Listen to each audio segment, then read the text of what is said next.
Thank you for listening to Depictions Media Radio.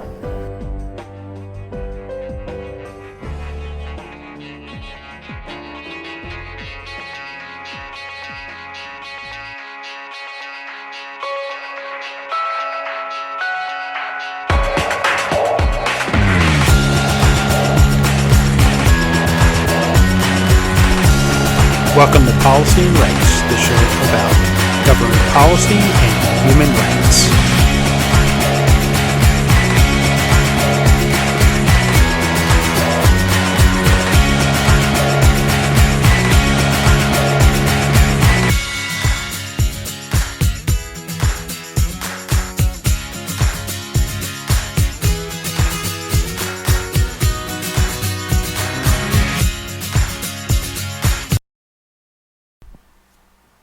Welcome back to Policy and Rights here in Depictions Media Radio. I'm your host, Michael Clogs. Katie Telford. Well, Katie Telford has done her, well, at least part of her testimony in front of a investigative committee into interference into Canadian elections. And well, Katie Telford is the chief of staff for Justin Trudeau, and while the Liberals were a little afraid to actually have her testify about what was happening and what the Liberals were really thinking about this whole election interference, they did allow her to testify, and let her testimony be, of course, is now on record. And there were some other things that went along with this. According to the Toronto Star, Prime Minister Justin Trudeau, Chief of Staff Katie Telford, is the center of concerted conservative attack on the Liberal government over questions about what the Liberals knew about foreign election interference and how it dealt with that information. The top Liberal aide is subjected to a conservative motion that was tabled on Monday. Of course, that tabled motion did pass. She did actually testify, and we're still waiting to hear more about what the results of that testimony was and how it affects what was going on with the election interference. Who was China really trying to interfere in elections or not? So why don't we listen to some of what the MPs actually had to say about the whole process and what the motion and how that actually panned out. So let's listen to that now, and then we'll come back with some other comments.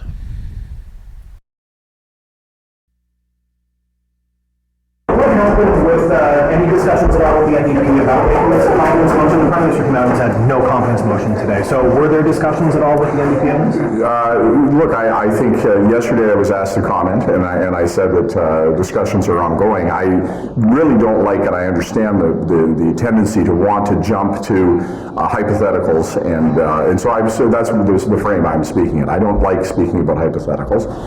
We continue to have discussions. This is an exceptionally serious and important issue around how we're going to look at foreign interference and attempts to influence our democracy. It's essential that we do that in a calm, rational way, taking it a step at a time. So looking forward at hypothetical circumstances, I think, is unproductive, but the Prime Minister has been clear this will not be a confidence motion. Qu'est-ce qui a fait en sorte que ça n'en sera pas un? Qu'est-ce qui a influencé cette décision-là, que ce ne soit pas un vote de confiance? Qu'est-ce qui a orienté la décision? Je pense que l'ingérence à l'étrangère, c'est tellement sérieux. C'est important de réduire les pressions et les niveaux de partenariat autour de cet enjeu-là. Et c'est important pour chaque chaque député, mais aussi pour chaque Canadien et Canadienne, de s'assurer que le processus est rigoureux et le processus peut vérifier qu'est-ce qui s'est passé et aussi de protéger notre processus électoral. I know you don't want to talk about hypotheticals, but if this vote does pass, is Ms. Telford going to show up at committee? We're continuing to have discussions, and as I say, I don't like engaging in hypotheticals because these things change moment to moment, discussion by discussion. I think what I've been trying to emphasize to all opposition parties is this is, look, you know, as I said before, every single member of Parliament has dedicated their life to Canadian democracy. Everybody that I'm speaking to right now is dedicated to Canadian democracy. This is a threat to all of us. So, you know, we're used to crossing partisan swords, but this is a time we really got to reduce that. There are fair and legitimate questions. They have to be answered. We need to make sure that Parliament is given the opportunity to see all information, as we have at NSI COP that opportunity, and we also need to make sure that the processes at committee are fair and rigorous and that all questions are answered. So we're moving through that methodically and with purpose and trying to continue those conversations in a productive way, and I'm very certain that there will be answers to those questions very soon. Whether or not you've made it a confidence vote, are you allowing Liberal MPs to vote in favour of it? Well, I think we have to take a look at what happens over the next number of hours as discussions continue with opposition parties about what processes might take place at committee. I refer to my earlier comments on hypotheticals. I think let's take it's this. It's not really hypothetical. You're actually facing reality right now. So well, sure. My question is, are you going to whip that vote for Liberal MPs? Well, what I'm saying to you is that the texture of what we're dealing with, what exactly might happen at committee, what exactly processes might be used to adjudicate these questions is under active consideration and is actively moving as we have those conversations. And so what I expect is that there will be an opportunity as the day progresses to have more informed conversations about what exactly that looks like and what exactly that is. Are you going to end the filibuster at the other committee? I think that again, there are conversations that are taking place right now. I think those conversations are productive about how we can move forward with a process that ensures that parliamentarians are able to ask the questions that they need to ask and get answers. And so I'm confident that those conversations will move forward quickly and that we'll have answers soon on questions of that nature. Katie Telford a déjà témoigné, par exemple, sur l'e-charity en comité. Pourquoi, cette fois-ci, vous dites non, c'est un geste partisan de demander à ce qu'elle vienne? Pourquoi c'était pas un geste partisan quand elle a témoigné? Ouais, c'est pas une question de Katie Telford spécifiquement. C'est une question qui est la personne qui est capable de répondre aux questions avec tous les détails et toutes les informations le Parlement a besoin. Et pour moi, certainement, les personnes qui étaient les directeurs de la campagne pour 2019 et 2021, qui a reçu toutes les informations avec les insurances à l'étranger. Oui, ces personnes-là qui sont tellement importantes pour l'étude, pour les sujets. Mais c'est pour moi les fixations avec Katie Telford, et c'est particulièrement pour le Parti conservateur, c'est préoccupation partisane. What do you mean when you say Why it? not have? Well, I think, the point that is really important here is that the information that parliamentarians are able to get are from the people who receive the briefings, who were actually responsible for the candidate process, who were responsible for receiving those briefings and would have had directly that information and would be most capable to respond to those questions. Those are the folks who make most sense to have. And I think what you're seeing is the Conservative Party particularly fixated on Katie Telford because that is because of the partisan connection, because it is directly associated with the Prime Minister. And what I'm saying is I understand their in normal circumstances, the thrust and party of partisan politics. I was in opposition, but with foreign interference, this is an incredibly challenging matter, one that is very serious, and I think we should be first and foremost preoccupied on answers. Now, we should allow this process to unfold, for these witnesses to speak, and for that to evolve as the questions and responses happen. But Ms. Telford is one of those people who gets the briefing. She's the Prime Minister Chief of Staff. We've heard from people who briefed the Prime Minister previously that she is someone who's in the room when those briefings happen. Why is she not someone who would know about what's going on? So again, the people who were, when you're talking about electoral interferences with respect to the election, the people who are receiving those briefings, the people who would be getting the information in the most detailed way, the ones who would be on the front line and be able to answer all of the questions. The report happened before the election happened. I understand that, but what you're talking about are the people who could have gotten those briefings. We're also talking about having many ministers there, along with other officials, to answer these questions. The singular fixation with Katie Telford, as if that's the only place to get answers, really stems from a partisan interest and not an interest in fact. And so there is a particular preoccupation with Katie Telford because it is a partisan prize, and that's why it wishes to be extracted. And I think that's why the Conservatives have a particular focus on it. So are you saying you're willing to let a whole bunch of other ministers and officials and candidates and everyone else come forward? No, what I'm saying is, and as we've done this iteratively, we've tried to have responsible conversations with the opposition around how we can best provide those answers. Those conversations are ongoing. We have offered who we think are the people who have the best answers and can provide the best information. And of course, the opposition has every right to say that they want more or they think that we're not providing enough.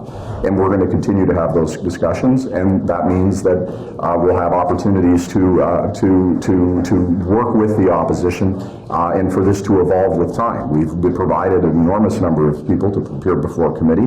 There's already been a lot of witnesses. There's already been an enormous amount of information provided, and obviously the opposition is going to continue to push, as is their right, as they should, and we will have conversations about who are those most appropriate witnesses as we move forward, as this process continues. It is an ongoing iterative process. Thanks so much. Comme le CN là, de se plier à la loi 96, est-ce que ça vient changer la donne pour le projet de loi C13 là, pour aller de l'avant avec l'amendement? J'ai pas vu. Oh, je suis désolé.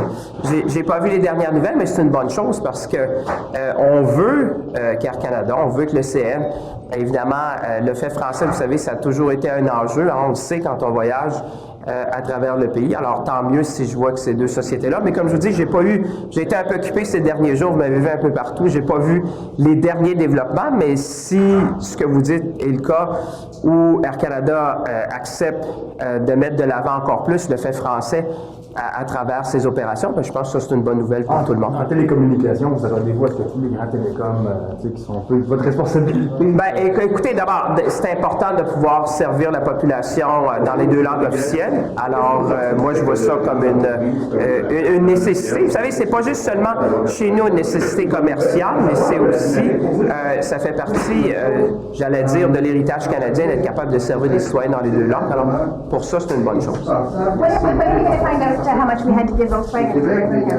Oh, I think we're going to do that in due course. But what we need to remember, this is a watershed moment. This is not even just accretive. This is like that's a game changer when you look at that, because that's the single largest investment in the auto sector. And I think what people need to consider is that there's a cost of not taking this revolution that you're seeing in the industry now towards electric vehicles. So the moment you have Volkswagen, I can tell you, my phone is ringing because everyone in the world says, if it's good for Volkswagen, it must be good for me. So that was a moment, I would say, in time that we will remember, because it's the first time that we're able to attract a new manufacturer in 35 years. And I think there's something with Volkswagen that dictates somehow the whole market, because you saw that in the press release that I saw across the world, whether it's Reuters, whether it's Bloomberg. This was the big news that day. So the fact that what it says to me, to the world, is Canada can win.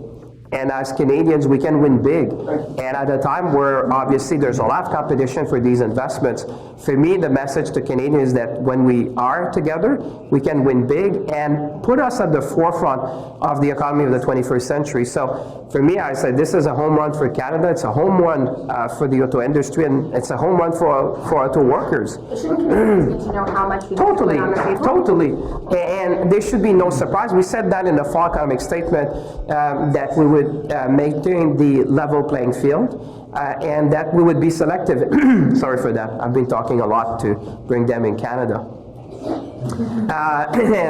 And I must say that there should be no surprise there. But one thing I would tell you is that you cannot look at Canada alone. If you want to look at how much, what's the contribution of any government to attract these significant investments, you need to look at what's going on south of the border. You need to look at what's going on in Europe. You have to look at what our friends in Germany are doing, what our friends in France, what our friends in the UK, because at the end it's a very competitive environment. And for me, this is about the future of the industry, not for this generation, but for generations to come, because to the moment that we're putting ourselves in a key position to be in the global supply chain of electric vehicle, that means we're going to be winning for generations. So for me, this is not just like a new chapter, it's almost like a new book we're writing in the auto sector in Canada. Are you closer to any closer at all to a decision on Roger Shaw? Listen, I'm getting closer, and you know me. You know, I have a couple of things on to deal with at the same time, but on this one, I'm fighting for Canadians. But yes, we're getting closer.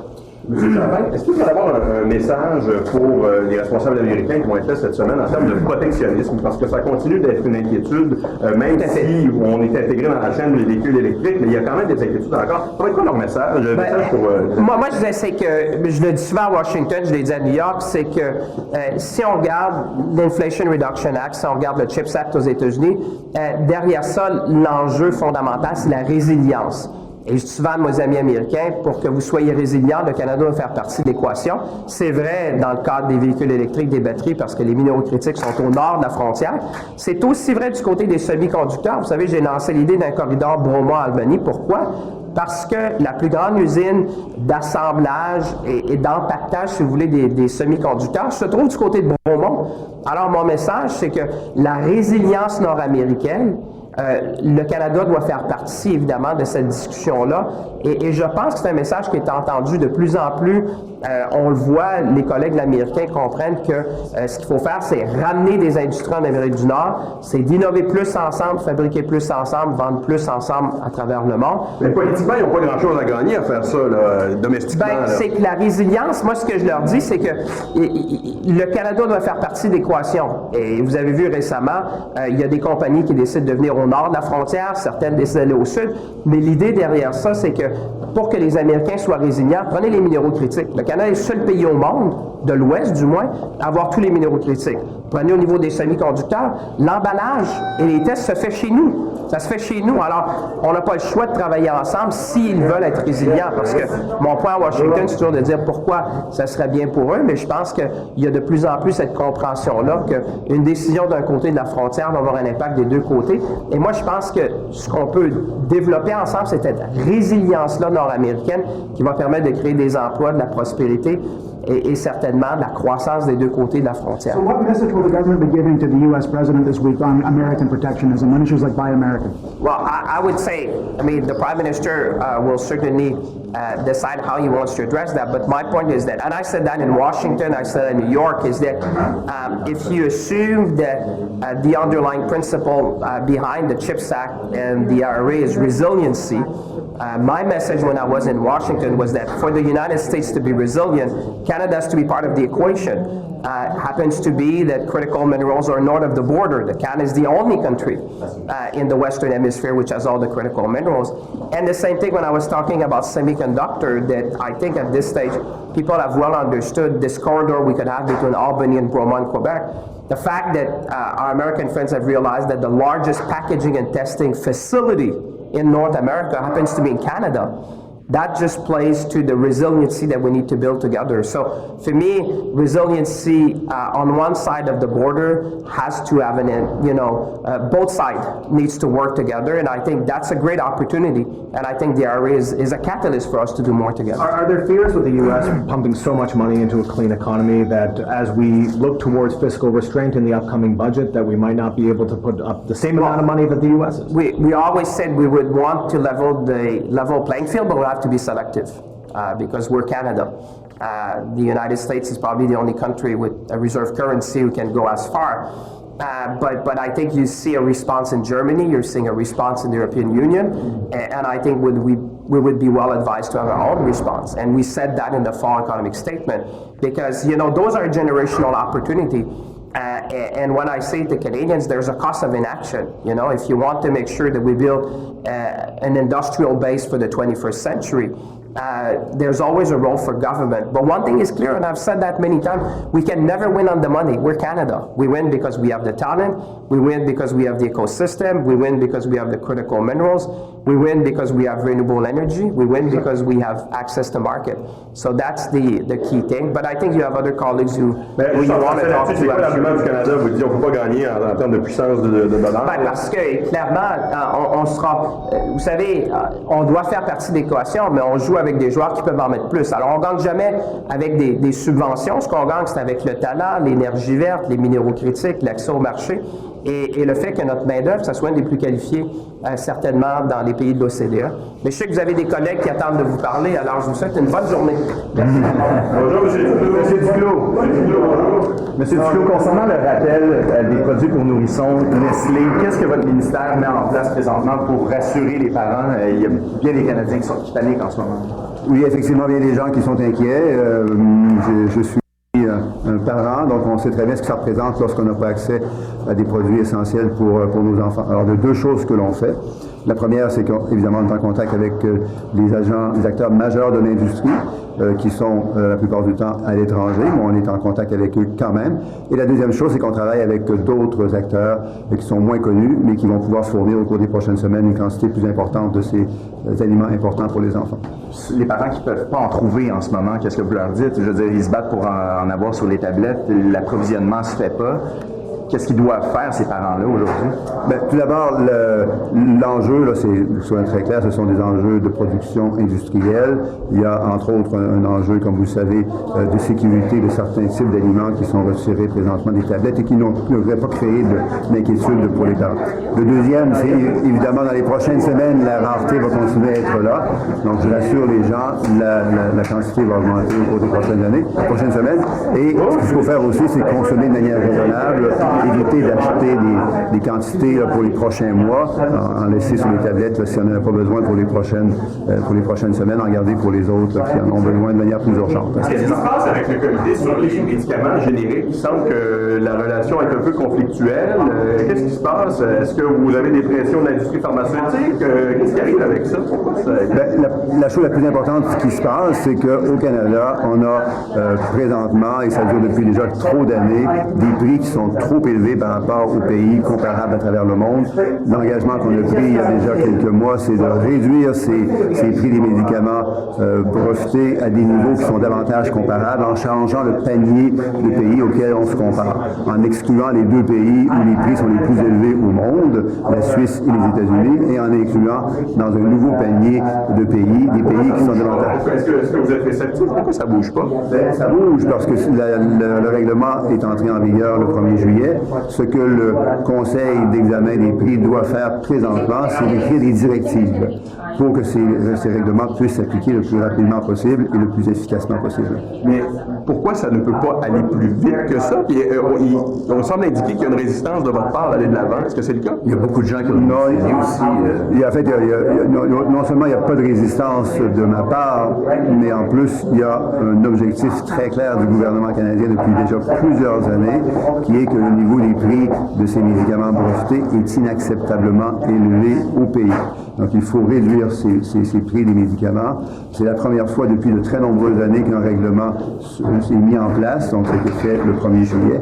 Mais avec tout règlement, il y a des directives qui doivent être développées et c'est le travail du comité de faire la rédaction de ces directives. Trouvez-vous que le comité va trop lentement et comment vous expliquez les départs qu'il y a eu justement à ce comité-là?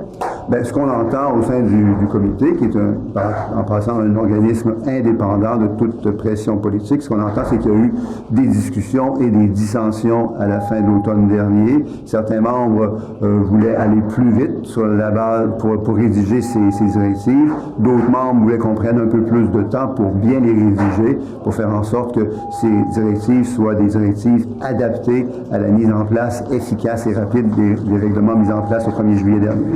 Why are we seeing this turmoil in the Patented Medicines Review Board? We've seen resignations. What's going on there? What's going on is, the most important thing that is going on is to bring down the prices of patented drugs in Canada, which has been unacceptably high for too many years in this country. So the most important thing that is happening now is to bring the prices down to a level which is more comparable to what we see in other countries. That's why we have excluded the United States and Switzerland from the basket of countries that the board needs to use, because in Switzerland and in the United States the prices of patented drugs are excessively large. We don't want to compare ourselves to those prices. We want to compare ourselves to a basket of countries which is more inclusive of the type of countries where we believe prices are appropriate. So there are going to be a basket of 11 countries as opposed to 7 countries, excluding the United States and Switzerland. Now, what is happening right now is that for each of these types of regulation, there needs to be a set of guidelines. It is the responsibility of the board to write up those guidelines in a manner which is most effective. It's going to lead to the best possible results in terms of accessibility and affordability of patented drugs in the future. Thank you. Bonjour, M. Rodriguez. Qu'est-ce que vous pensez du fait que de grandes entreprises comme Air Canada, l'OCN choisissent de se conformer à la loi 96 au Québec? C'est une bonne nouvelle? Est-ce que ça change la dynamique pour ces gens? Je trouve que c'est une bonne chose. Ça ne change rien à C13 demeure indispensable parce qu'il faut renforcer le français partout au Québec, mais également à l'extérieur du Québec. Donc, C13 a un rôle très important à jouer. Est-ce que, bon, évidemment, il va peut-être y avoir un amendement justement pour soumettre les entreprises à la Charte fédérale, à la loi 96. Est-ce que c'est encore pertinent peut-être d'avoir un amendement comme celui-là? C'est quoi votre position là-dessus? Bon, on verra si le comité décide. Nous, ce que l'on souhaite, c'est que le projet de loi soit adopté rapidement. Là. Le Bloc québécois, les conservateurs vont jouer le rôle de retarder. Là, ça suffit, il faut avancer. Je vais vous entendre sur TikTok qui continue. Le gouvernement continue de faire de la publicité sur TikTok. Problème pour vous, ça? Est-ce que... eux disent que ce que je comprends, c'est que le gouvernement dit que ça n'a aucun impact sur la sécurité nationale. Donc, la décision a été prise là-dessus. Donc, pour vous, s'il n'y a pas d'impact sur la sécurité, on est... La question fondamentale ici, c'est la sécurité. On doit en faire toujours une priorité. C'est ce que l'on fait. Donc, c'est pour ça que la décision a été prise là-dessus. Merci.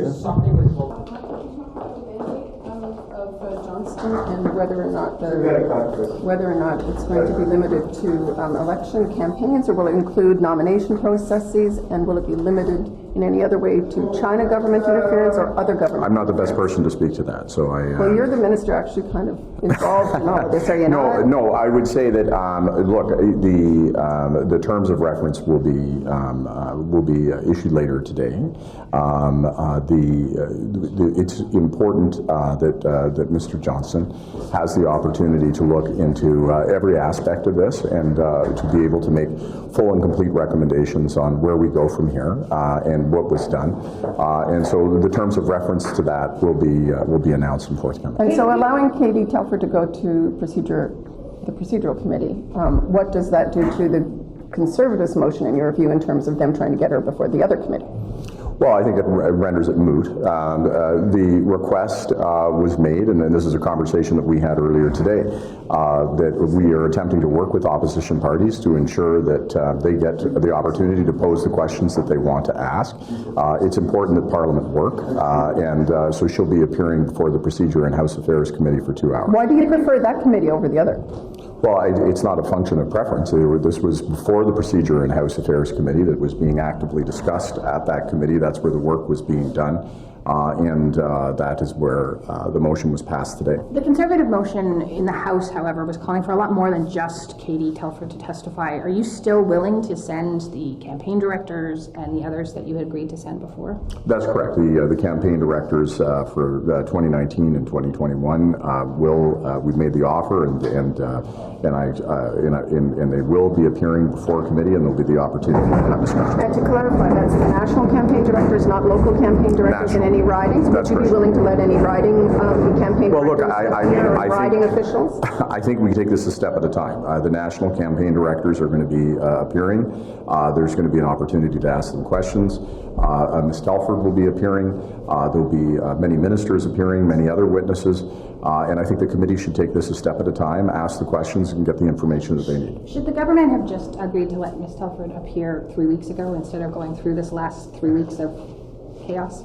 Well, I think that, this is evidence, in my opinion, of Parliament working, that we try to work with the opposition to hear what their requests are. We've attempted to put forward the people that we thought best had information, but we also want Parliament to work, and so we listen to the opposition parties and attempt to work with them. That is, by necessity, a process of negotiation and back and forth. And so to get to final outcomes, there's disagreements along the way. But I think that's a natural part of this process. Was there a deal with the NDP to have this come forward? Mr. Singh came out just a couple of minutes before it was press release came out about Ms. Telford. Was there any kind of negotiations or back and forth between the two parties? Well, there's been back and forth between all the parties on this issue. So, and that's been constant every day in terms of having conversations on this and frankly, every other issue. Except the NDP are your governing partners, and did they know you were going to do that? You were going to pull that while he was speaking? Well, they're a partner in supplying confidence, and that means that there are a number of areas. So were they not given a heads up when Singh was in the middle of his news conference that you were going to pull all that?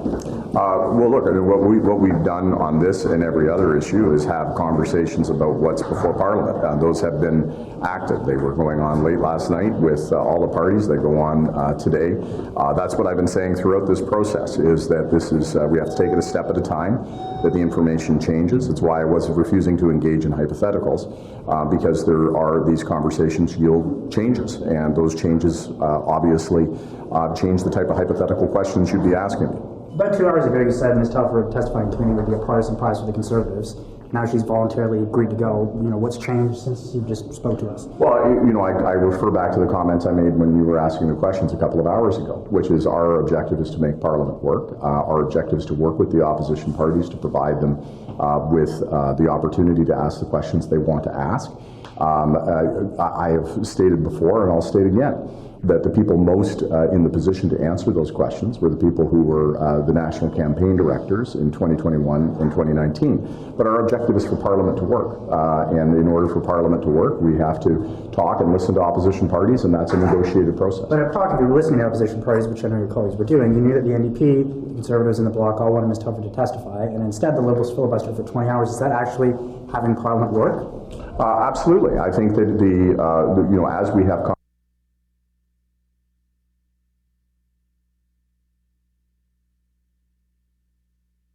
conversations about how best to adjudicate these issues, about how to move through something as delicate as foreign interference. That takes time, and it means that those conversations have to take place. And so that it takes place at particular speed. And so the committee did its work. This is the outcome we have, and we'll have those meetings. En français, qu'est-ce qui a changé? Là, ce matin, vous disiez que c'était pas à Mme Telford de témoigner, puis là, tout d'un coup, vous changez une position après 25-24 heures de filibuster. Il n'y a pas un changement vraiment. C'est notre objectif de s'assurer que le Parlement va travailler dans une bonne forme, et c'est essentiel de travailler avec des autres partis.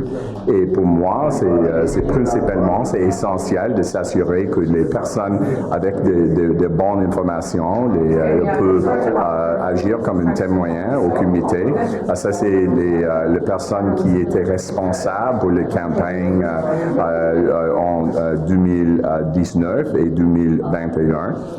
Mais c'est clair que l'opposition veut que Katie Telford est une témoin aussi, et pour s'assurer que le Parlement peut fonctionner,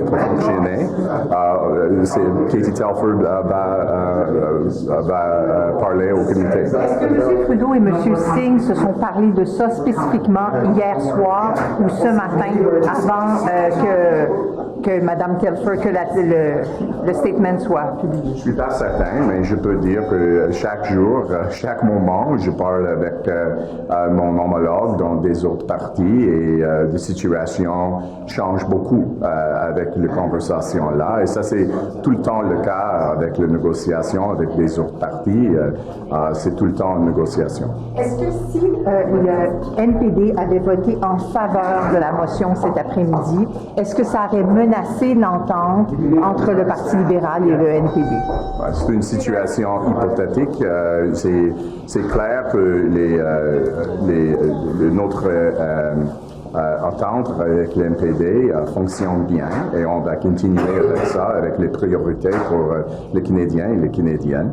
Mais on a trouvé une solution ici de s'assurer qu'il va y avoir des bons témoins pour le comité, et ça c'est le cas, ça c'est la situation actuelle. You don't think there's going to be any impact on that agreement and the trust between you two over how this unfolded in the last 24 hours? I think that the conversations that we've had in this and in other issues are demonstrative of what we said from the beginning. The supply and confidence agreement is exactly that. It's an agreement on supply and confidence. We always anticipated, in fact, when I first spoke, when this agreement was formed, that we would have major differences on all kinds of issues, and that those differences would result in very vigorous debate, discussions, and being on opposite sides of many different issues. And I think that's part of the confusion here. The agreement that we have with the NDP deals with supply and confidence.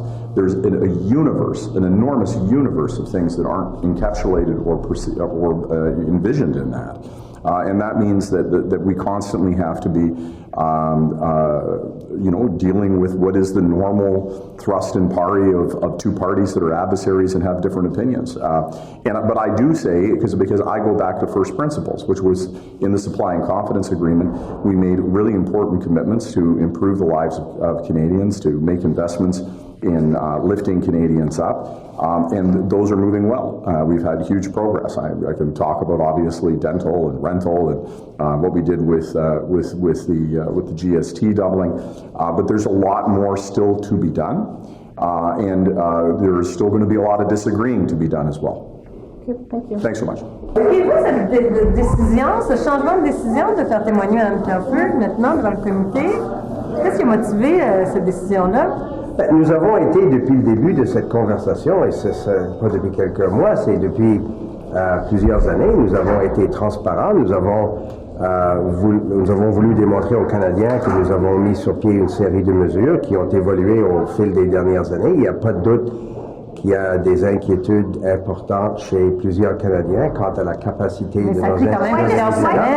Alors, mais Mme Telford a indiqué qu'elle sera prête à aller même avant le début avril. J'ai compris qu'ils veulent qu'elle soit là dans les 2 premières semaines d'avril. Alors, c'est ça la décision. But why filibuster for 3 weeks to prevent her from testifying, only to turn around and say, okay, she can testify? What was wrong with her?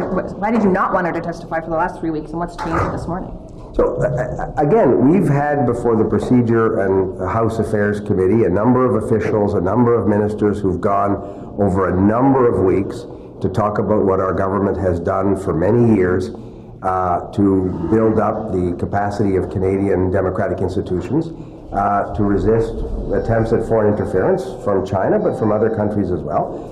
Ms. Telford has decided to go, I believe, with some officials for a couple of hours, answer questions in a transparent way. She's been before House committees on at least a couple of other occasions. But why not 3 weeks ago? Why for the last 3 weeks have the government said, no, we're not going to let her testify. We're going to filibuster a committee. We're not going to let this come to a vote, only to change your mind today. What changed today?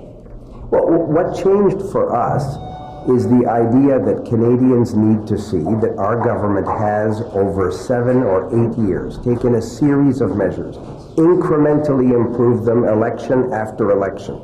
to better make Canadian institutions resilient against foreign interference. We announced this morning, for example, the terms of reference of the Right Honourable David Johnston's work as Independent Special Rapporteur. That is exactly part of the process that we think will reassure Canadians that we've taken a series of important steps. Mr. Johnston will, by the end of May, recommend additional steps that can be taken quickly. This is all part of a process of showing Canadians that our democratic institutions are resilient to foreign interference, that the attempts to interfere with Canadian elections have not affected the results in any constituency in Canada, but we think that we should all be better informed and do what's necessary to make our institutions as resilient as they can be. Can you clarify on the terms of reference for Mr. Johnston a couple of things? Does it apply to nomination processes as well as the actual election campaign? And will it go beyond just Chinese government or proxy interference allegations to include Russia, India, or any other country? So we deliberately wanted the Right Honourable David Johnston to have a broad mandate. He is perfectly able to decide, with access to all of the documents and all of the relevant senior officials, where he wants his examination to go. The terms of reference today, we think, are instructive in terms of the timelines. He will be proceeding expeditiously. No, but on the nomination campaigns, the question is around nomination campaigns and other countries' interference. Very specifically, does it include nomination campaigns? So again, Mr. Johnston is beginning his work, and he will be updating us on where he thinks that review should take place. So we will be governed by the suggestions that Mr. Johnston makes as he begins his work. We don't think that we should predetermine where his independent review should go. We have full confidence that he'll do it in a thorough and independent way, and look forward to working with him. Do you want it limited to Chinese government interference? Again, we want to be governed by Mr. Johnston's advice as he looks at this issue. So he can go as broadly as he wants to include both those things. We deliberately have designed a process with his advice and with his support that will be broad enough that he can do the important work we have. Pencher sur les investitures éventuellement s'il le décidait. Écoutez, nous avons dit que l'ingérence étrangère ne s'applique pas uniquement à des élections fédérales. Il y a des inquiétudes quant aux provinces. Moi, j'ai eu une discussion avec un ministre du gouvernement du Québec quant à l'importance de renforcer la conscientisation des parlementaires provinciaux quant aux possibilités d'ingérence. Ça, c'était au mois de décembre. Alors, c'est pas nouveau au niveau fédéral. C'est pas uniquement au niveau fédéral que nous devons être à l'attention pour ces ingérences. Et c'est pas uniquement la Chine qui a essayé ou qui essaie d'ingérer dans les processus démocratiques à tous les niveaux. Alors, c'est pourquoi nous pensons que M. Johnston est bien placé pour regarder l'ensemble de ces questions-là et arriver dans les prochaines semaines, littéralement, avant la fin du mois de mai, avec des recommandations. Nous avons bien hâte d'avoir ces recommandations. Did you kind of deal with the NDP to have her appear at PROC instead of ethics? Again, we've always thought the Procedure and House Affairs Committee is the appropriate forum for these discussions. That's why I had the enormous privilege of going there myself a few weeks ago. And I would be happy to go back, of course, if I'm invited. I look forward very much to those occasions to go to the Procedure and House Affairs Committee. I didn't actually draft the Conservative Opposition Day motion where they chose another committee. That would be a good question to ask Mr. Scheer. I think he was the one that proposed the motion, but we would be happy to continue, obviously, to work. Merci beaucoup. Thank you very much. One of the people that we could say has fallen casualty is Han Dong for Don Valley North, a riding in Toronto, Ontario. He was accused of being influenced by China. He is a Canadian-born politician of Chinese descent, but he became targeted because of this whole idea that China is actually interfering in Canadian elections.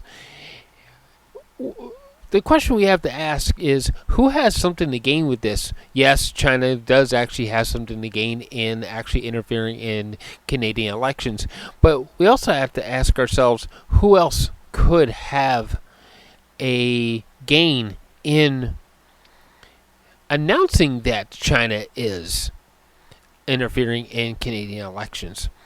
Well, we can always look at the Conservative Party for that, but with that being said, aren't there similar backers for companies, corporations backing the Conservative government that may actually decide to back the Liberal government at the same time? Something to think about. We need to look deeper into this, and that would be if certain groups were able to, by announcing that to the public that there's interference or that there is some sort of tampering going on, there's a lot of people out there that would decide that, well, what's the point in me voting if my vote's not going to count towards anything? If some other power is actually curbing my vote, well, some people would stop showing up at the polls because they would get frustrated and they would get disheartened.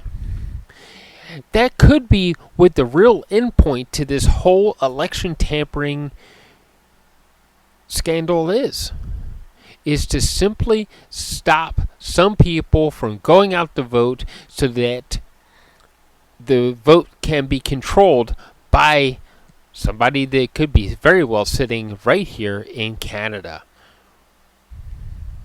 So something to think about, that no matter what, if it turns out that there is tampering or not tampering, we have to make sure we still go vote.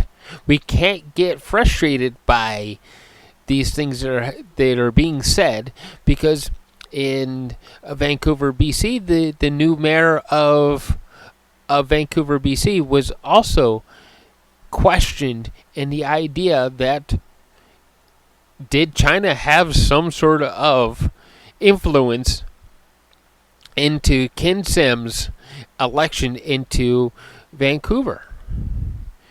Are they going to do a recount? What's going to happen?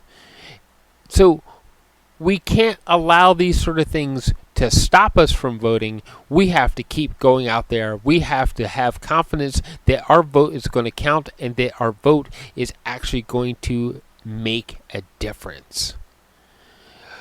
So as you hear these things happening, and ultimately we should have the right to vote to see how systems are put in place to protect our vote, to how fundraising is done, how fundraising can be limited, and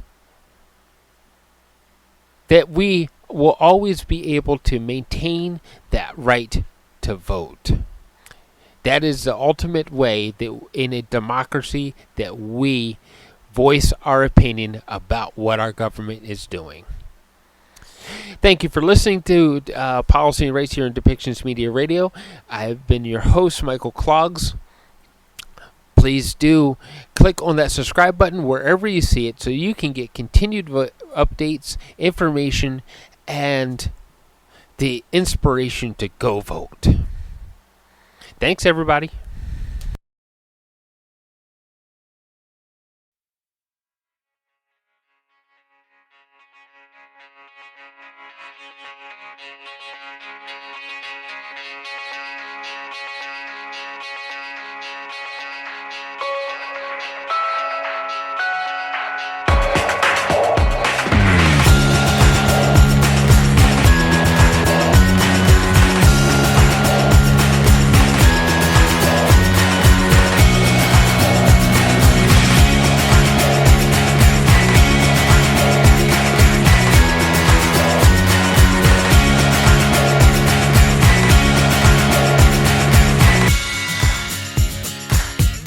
This show has been produced by Depictions Media.